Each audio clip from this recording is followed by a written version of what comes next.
ने अपने सारे जो गेंस थे दिन के ट्रेड में वो पूरे लूज़ कर चुके हैं और ऑलमोस्ट जो है फ्लैट दिन के ट्रेड में एंड किया ऑलमोस्ट आपके 14,600 आंकड़े पे।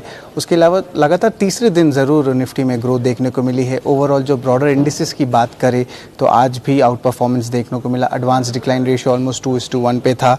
उसके अलावा जो कहाँ पे बाइंग हुई है वो आपके आईटी, केमिकल, फार्मा, ये सारे जो सेगमेंट्स थे इनमें एक अच्छी स्ट्रॉन्ग बाइंग देखने को मिली है। कुछ सेलेक्ट पीएसयू बैंक स्टॉक्स और रियल्टी स्टॉक्स में जो है थोड़ी सी मुनाफा वसूली देखने को मिली है। निफ्टी मेटल इंडेक्स के बारे में बात करें जो लगातार तीसरे दिन ग्रोथ दिखाई है, और निफ्टी फार्मा इंडेक्स जो टॉप सेक्टोरल इंडेक्स था जिसमें ऑलमोस्ट 2% का ग्रोथ दिन के ट्रेड में देखने को मिली है। निफ्टी गेनर्स की बात करें तो सबसे पहले आती है विप्रो। द स्टॉक जो है ऑलमोस्ट 10% ग्रोथ दिखाया, दिन में ऑलमोस्ट 8% के ऊपर बंद हुआ। बहुत शानदार चौथे तिमाही के रिजल्ट्स आए थे, और उसके अलावा जो है उनके जो गाइडेंस थी जो मैनेजमेंट ने कहा था FY22 के लिए कांस्टेंट करेंसी रेवेन्यू ग्रोथ के लिए, वो भी बहुत बेहतरीन था। और Q1 जो आपके जो FY22 के लिए है उसके CC ग्रोथ ऑलमोस्ट 2% के 3% का ग्रोथ दिखाया। ओवरऑल जो स्ट्रक्चरली ब्रोकरेजेस ने बहुत एक अच्छा मूव जो है विप्रो के लिए एक्सपेक्ट कर रहे थे पूरे साल के लिए। याद रखिएगा पिछले 8 साल में सबसे पहली बार डबल डिजिट रेवेन्यू ग्रोथ जो है कांस्टेंट करेंसी टर्म्स में एक्सपेक्टेशंस रहेगी।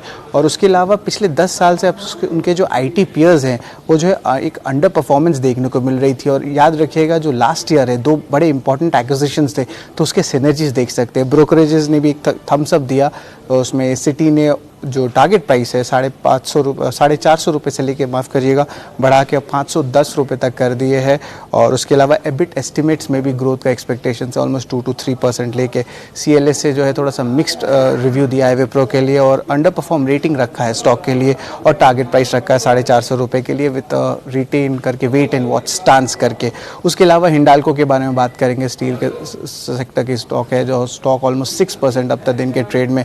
याद रखिएगा कि एक अलग नए set of price increases hikes के बारे में बातचीत चल रही है, तो ये एक ऑगर वेल करता है कंपनी के लिए। उसके अलावा एशियन पेंट्स और अल्ट्राटेक सीमेंट में भी 2.5 से लेकर 3.5% तक का ग्रोथ देखने मिला। निफ्टी लूजर्स की बात करें तो थोड़ी सी हल्की दबाव और मुनाफा वसूली 2 स्टील स्टॉक्स में देखने मिली थी। पहले था JSW स्टील और टाटा स्टील जिसमें ऑलमोस्ट 1.5 से लेकर 2.5% तक का मुनाफा वसूली देखने मिला। और L&T और ICICI बैंक में भी दबाव देखने को मिला था। मिड कैप गेनर्स की बात करें तो आपके SBI कार्ड्स के जो रहेंगे के बारे में बात करना चाहूँगा। स्टॉक ऑलमोस्ट 8% भागा था और दिन के ऑलमोस्ट हाई लेवल्स पे बंद हुआ था। याद रखिएगा कि जो कल एक अनाउंसमेंट हुई थी सिटी ग्रुप की, जो अपने जो कंज्यूमर के जो रिटेल बैंकिंग ऑपरेशंस है वो जो है इस कंट्री से निकाले जाएगी। ऑलमोस्ट 13 कंट्रीज़ में ये जो है अपने जो सर्विसेज वो निकालेंगे, और जो उनके कार्ड सर्विसेज है वो देश के सबसे बड़े कार्ड सप्लायर थे, और ऑलमोस्ट 27 लाख क्रेडिट कार्ड का उनका एक्चुअली अकाउंट्स है। और उसके अलावा जो SBI कार्ड्स है उसका ऑलमोस्ट 20% मार्केट शेयर है मैकरी के नोट के हिसाब से। और जो सबसे बड़ा प्लेयर है वो है HDFC बैंक जिसका ऑलमोस्ट 31% है मार्केट शेयर में।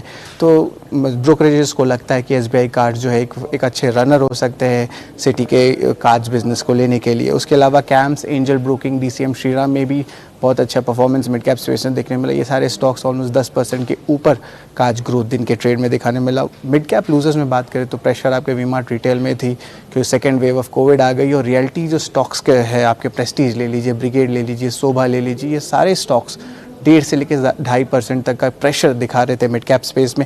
फार्मा गेनर्स की बात करें तो फार्मा के सारे स्टॉक्स जो है स्पेशली आपके जो कोविड के सेकेंड वेव के कारण फिर रेमडेसिविर की जो इंजेक्शन है उनके जो रिक्वायरमेंट के सप्लाई देने के लिए, जैसे कैडिला हेल्थकेयर ले लीजिए, औरोबिंदो फार्मा ले लीजिए, सिप्ला, ग्लेनमार्क फार्मा, ये सारे स्टॉक्स जो ऑलमोस्ट 4 से 7% तक ग्रोथ दिखाए थे। और आखिर में आज दिन में एक बहुत इंपॉर्टेंट अनाउंसमेंट आया था आपका मेट्रोलॉजिकल डिपार्टमेंट में, तो उन्होंने कहा है कि मानसून जो इस बार नॉर्मल होगी। याद रखिएगा ये तीसरा स्ट्रेट ईयर है नॉर्मल मानसून का, और वो 98% जो एवरेज मानसून होता है उसके हिसाब से एक्सपेक्टेशंस रहेगी आपके मानसून की। उसको जो रब ऑफ है हम देखने मिला महिंद्रा में, एस्कॉट्स में, जहाँ पे स्टॉक्स जो है ऑलमोस्ट 2.5 से लेकर 3% तक भागे। और इवन आपके जो फर्टिलाइजर्स के स्टॉक्स पकड़ लीजिए, GSFC हुआ, GNFC हुआ, NFL हुआ, ये सारे स्टॉक्स भी ऑलमोस्ट 1.5 से लेकर 3.5-4% तक का दिन के ट्रेड में दिखाया एक अच्छा ग्रोथ। याद रखिएगा ऑलमोस्ट 60% जो आपका इकोनॉमी जो एक्टिविटीज़ इंडिया में चलती है वो डिपेंडेंट रहती है आपके मॉनसून पे, और ये एक अच्छा इम्पैक्ट आ सकता है एनालिस्ट और एक्सपर्ट्स का कहना अगले 6 से 8 महीना तक, जब तक आपका अगला क्रॉप साइकिल शुरू नहीं हो जाता। तो बाकी सब मार्केट्स के खबर के लिए आप देखते रहिए CNBC आवाज़।